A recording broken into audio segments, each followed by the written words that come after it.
살면서 내려놓아야 마음 편하다는 말을 많이 듣습니다.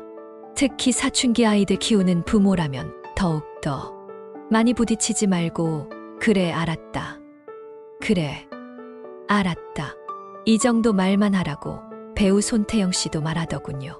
자녀들이 사춘기일 때쯤이면 보통 엄마의 나이는 갱년기를 맞이하는 시기가 되는데 바로 이때가 그때입니다. 해탈을 하라는 거죠. 이 세상을 살며 무슨 일이 벌어지든 내가 구애받지 않는 것을 해탈이라고 하는데 너무 어려운 말이며 실천하기는 더 어려운 것 같습니다.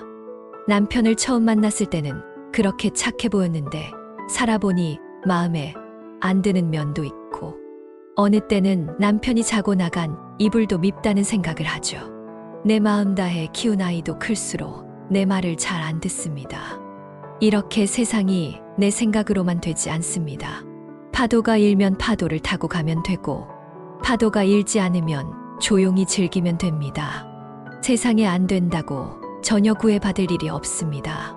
몇 해 전 새벽에 막내 오라버니의 사망 소식을 접하고 또는 소식 없던 아는 사람의 갑작스런 사망 소식을 접할 때면 나이가 드니 소식이 없는 사람들의 소식이 간간히 전해오는구나. 바로 죽었다는 소식이죠. 살아있다는 소식은 오지 않으니까요. 막내 오라버니 장례로 평택으로 내려갔어. 모든 장례 절차를 참석하게 되었는데 부모님은 먼저 간 자식 참아볼 수 없다 하니 큰 오라버니와 내가 참석을 하게 되었는데 부검 후 시신 확인을 하러 들어간 곳에 직원이 하얀 천을 걷어주는데 곱게 단장을 하고 웃음을 하고 있는 오라버니의 얼굴을 보는데 왈칵 울음이 쏟아지더라고요. 죽음을 준비해두지 않고 갑작스럽게 유언도 못 한 채 죽음을 맞이한 한 사람의 고통스러운 얼굴은 온데간데 엎고 직원의 손길을 빌려 억지 미소로 짓고 있는 오라버니를 보니 참 슬프더군요. 사람의 죽음이 왜 한 줌 흙이라는 줄 내 손에 온기를 받아드니 절실히 느끼게 되더군요. 관이 전기화로에 내려가고 소각 중 글자에 불이 켜지고 3, 40분쯤 지나니까 소각 완료, 10여 분쯤 지나니까 냉각 중이라는 글자가 켜지고 냉각 완료가 뜨면 직원이 뼈가루를 투명 유리 너머로 보여주며 확인을 시키는 광경에 어머님은 또 오열을 하시더군요. 인생 무상이 절로 나오는 순간이었습니다. 인생 60년 넘게 살아온 한 인간이 다시 흙으로 돌아가는 순간은 고작 3, 40분이면 끝난다니.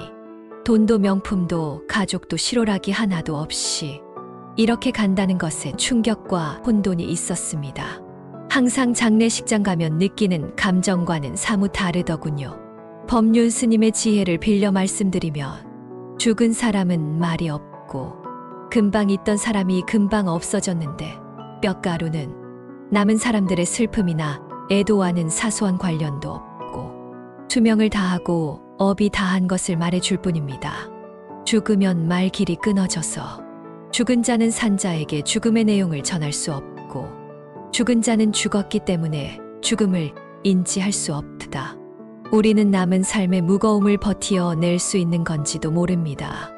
더한 욕심을 부릴 것도 없고 무거운 짐을 지고 살아갈 필요도 없는 것입니다. 죽음은 날이 저물고 비가 오고 바람이 부는 것과 같은 자연 현상입니다. 나이가 들면 죽음이 두렵습니다. 하지만 두려워할 필요가 없습니다. 그저 일상생활을 하듯 세수를 하고 면도를 하듯이 그렇게 가볍게 죽어야겠구나 하며 미리 정해놓을 일만 생각하세요. 돈 들이지 말고 죽자. 주변 사람을 힘들게 하지 말고 가자. 질척거리지 말고 지저분한 것들을 남기지 말고 가자. 빌려온 것이 있으면 다 갚고 가자. 남은 것이 있으면 다 주고 가자. 입던 옷은 깨끗이 빨아 입고 가자. 이렇게 말입니다. 당장 죽음을 앞두고 있는 사람은 집안의 물건을 정리할 때 서랍 속 여기저기 잘 보관해 두었던 소중한 물건들은 본이다 쓰레기일 뿐이었다는 것을 깨닫고 많이 운다고 합니다. 이 쓰레기 더미 속에서 한 생애가 지나간다는 생각에 서글퍼지는 순간이 오는 것입니다. 소유했던 모든 물건 전부가 쓰레기였다는 것을 죽을을 앞두고서야 깨닫습니다. 정작 내가 하고 싶은 일들은 하지도 못했는데 왜 그렇게 두 손에 꽉 잡고 놓지 못하는 인생을 살았나 하는 후회인 거죠. 인생은 후회의 연속이라고 한다지만 욕심을 내서 살았던 지난날에 떠올리면 그 마음이 너무 공허합니다.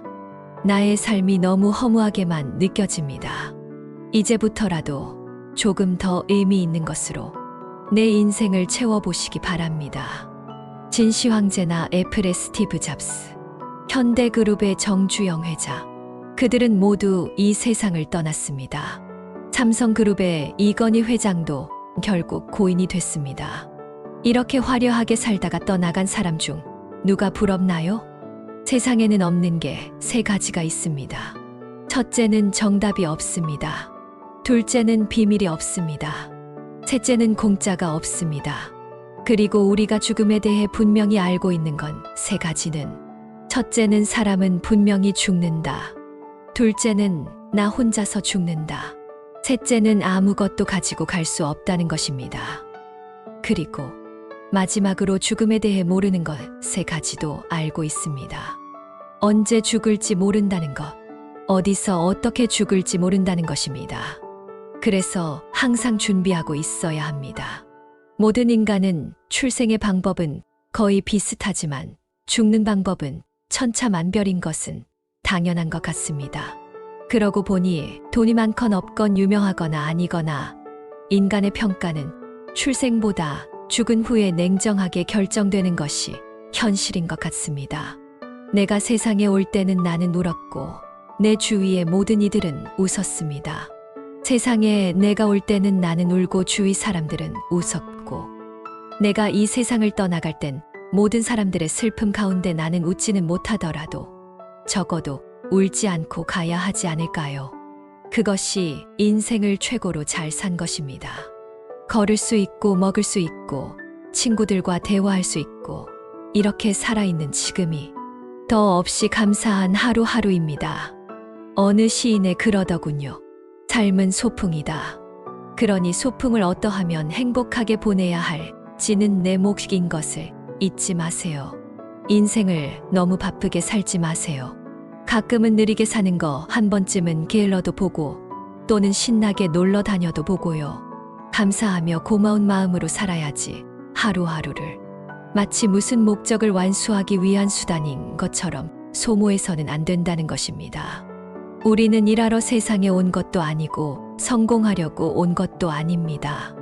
우리 모두가 전생에 무엇을 잘하고 못했는지는 모르지만 한 세상 놀 수 있는 삶을 선물로 받은 것입니다. 삶을 수단시하지 말고 삶 자체가 목적임을 깨우치세요. 소중한 시간을 아름답게 보내며 후회보다는 희망을 가지며 살아가면 행복한 세상을 만들어갈 수 있습니다. 100m 달리기나 마라톤이나 우리에게 주어진 시간은 오직 한 세상. 덜어는 조금 살다가 덜어는 오래 살다가 우리는 결국 가야 할 곳으로 떠나갑니다. 소중하고 알차게 그리고 서로 사랑하며 살기도 부족한 시간입니다. 우리의 죽는 날이 정해진 것이 아니기 때문에 언제 어디서 어떤 모습으로 죽을지 아무도 모르니 말입니다. 삶은 여행이며 목적지보다는 그 자체로 가치가 있습니다. 행복과 기쁨을 삶에 녹여내며 곱게 늙어가는 것이 아름다운 인생이며 마음을 긍정적으로 유지하며 나이가 들더라도 바른 생각, 깨어있는 생각으로 늘 새로운 것에 도전해 보는 것도 좋습니다. 소중한 시간을 아름답게 보내며 후회보다는 희망을 가지며 살아가면 행복한 세상을 만들어갈 수 있습니다.